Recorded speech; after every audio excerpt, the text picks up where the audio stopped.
Glaucoma can develop after many different kinds of surgeries, and I'm going to review briefly the different kinds of post-surgical glaucomas. And there's a lot of overlap between surgical glaucoma and traumatic glaucoma. For example, we'll talk about epithelial downgrowth here, but it could also go under trauma, and we'll talk about hyphema under trauma, but it could also go under post-surgical glaucomas.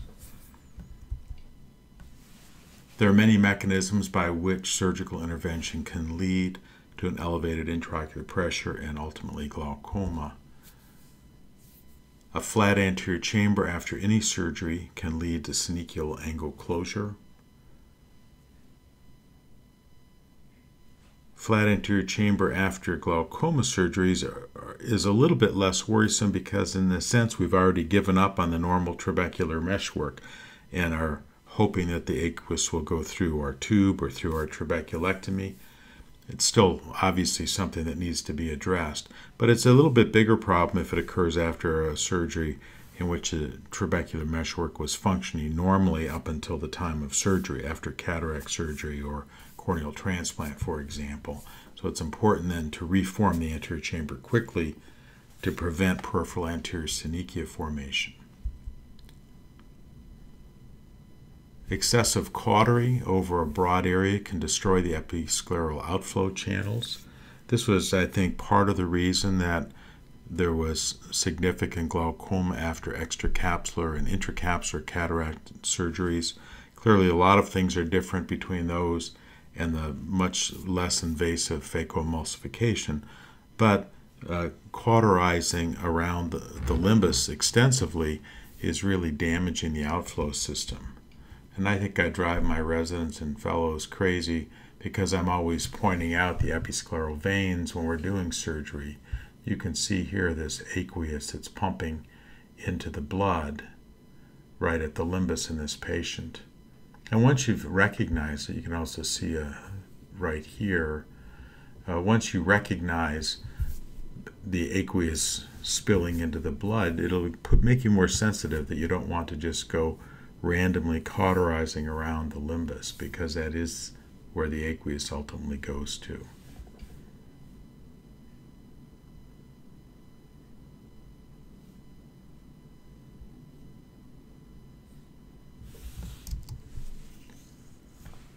Certainly viscoelastic agents can cause an intraocular pressure elevation after cataract surgery, inflammation or blood, any of those three.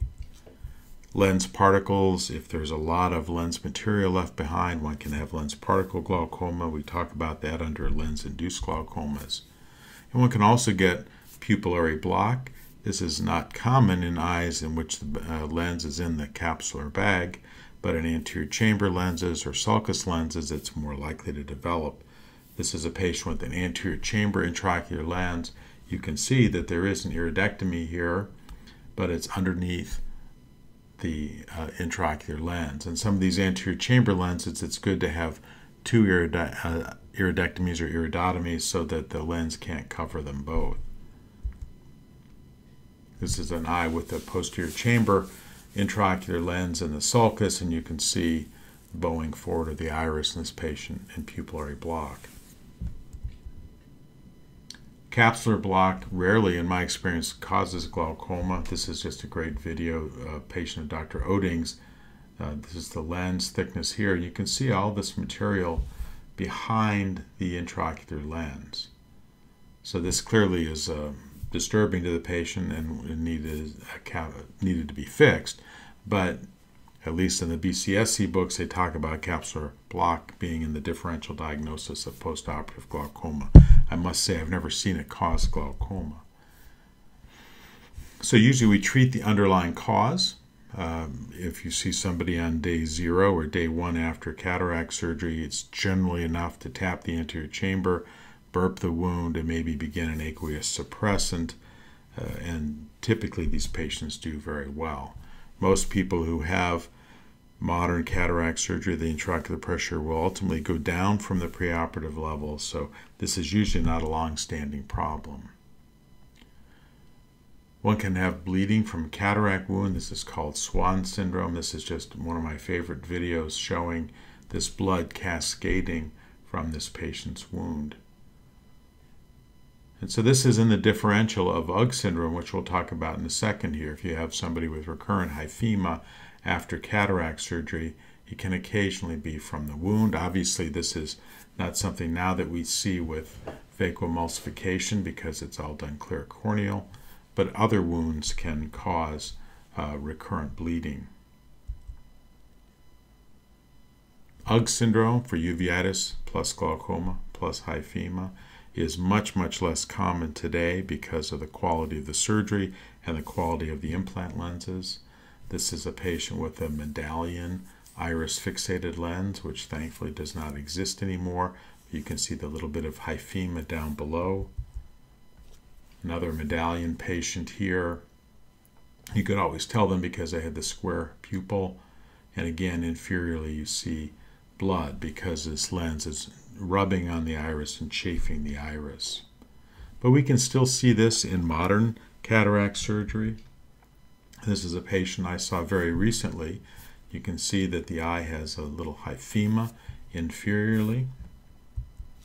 And when we transilluminate the eye, this is with infrared transillumination, there's this patch where the iris pigment epithelium has been worn away.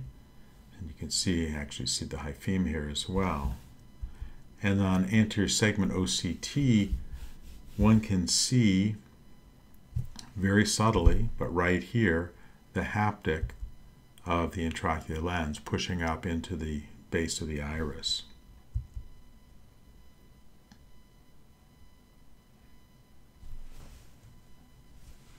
Epithelial downgrowth occurs either after trauma or after cataract or other surgeries in which non-keratinizing squamous epithelium from the surface of the eye enters the eye. So here you can see epithelium pouring into the eye. It grows over the trabecular meshwork and can cause really intractable glaucoma. Because the membrane is clear, it can be hard to see, as in this patient here. See the membrane right there. This is on red reflex. Again, we can see the superior membrane. This is a recent patient that I saw who had had a phacoemulsification and appears to have epithelial downgrowth from a really nicely opposed phacoemulsification wound. And this is on OCT. You can see this membrane on the endothelium.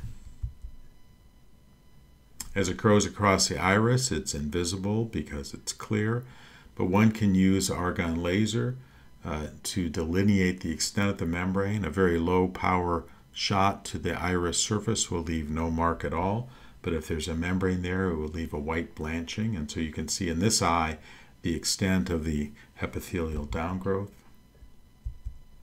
This is a patient of mine who had intractable pain after secondary intraocular lens. You can see the border of this membrane. And you can see the white spots where we delivered laser energy to determine the extent of the iris involvement.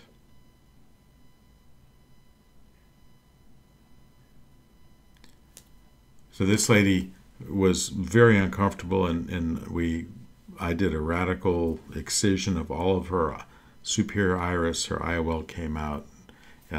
We scraped her cornea to get rid of all of the membrane. In her, as we often see in people who have these problems with epithelial downgrowth, her cataract wound, the wound that was used to put a secondary intraocular lens in, is really gapey and poorly approximated. And this is her 8 years later. This does not look like something you would hold up as a surgical success, but her eye is completely comfortable. We had destroyed her cornea to save the eye. She has band keratopathy and a lot of vascularization, but she's totally comfortable, and the eye appears to be healthy. Her pressure is normal. We also did a tube at the same time, as well as a vitrectomy. You can see her fluid pocket around her aqueous tube shunt, but this is an eye that I think is healthy behind the cornea, and if ever she needs it, we could consider doing a Boston K-Pro or some other procedure to resuscitate this eye. So a really ugly success. Fibrous downgrowth, as rare as epithelial downgrowth is, fibrous downgrowth is much rarer. I think this is the only patient I've ever seen that I was pretty sure had fibrous downgrowth. It's slower growing, tends to be less aggressive. This is a young woman who'd had 7 glaucoma surgeries when I first saw her, and she had this whitish material on her corneal endothelium.